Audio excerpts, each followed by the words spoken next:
নমস্কার, বিশেষ খবর নিয়ে আমি মিতালি।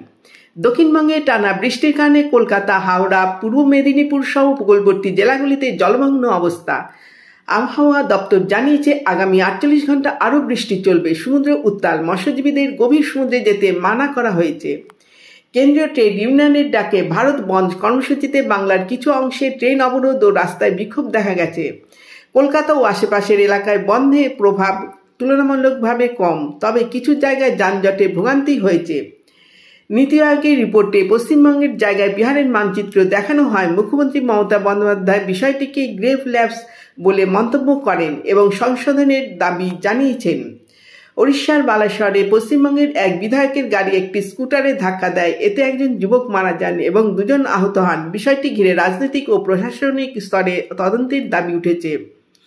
রাজ্য সরকার 2025 সালের শেষের দিকে বিজনেস অ্যান্ড ইন্ডাস্ট্রি কনক্লেভ আয়োজন করতে চলেছে। এর মাধ্যমে রাজ্যে বিনিয়োগ, রপ্তানি এবং কর্মসংস্থানের সুযোগ বাড়ানোর লক্ষ্য নেওয়া হয়েছে। বিজেপি নেতা দিলীপ ঘোষ 9 জুলাই দিল্লি যান শীর্ষ নেতৃত্বের সঙ্গে সাক্ষাৎ করতে। তিনি বলেন, দলের কেন্দ্রীয় নেতারা ডেকেছেন, বাংলার সংগঠন নিয়ে আলোচনা হবে। দিলীপ ঘোষ বলেন, মমতা বন্দ্যোপাধ্যায়ের বিরুদ্ধে কোনো দুর্নীতির মামলা নেই, যারা তাকে ঘিরে রয়েছেন তাদের বিরুদ্ধেই দুর্নীতির অভিযোগ আছে।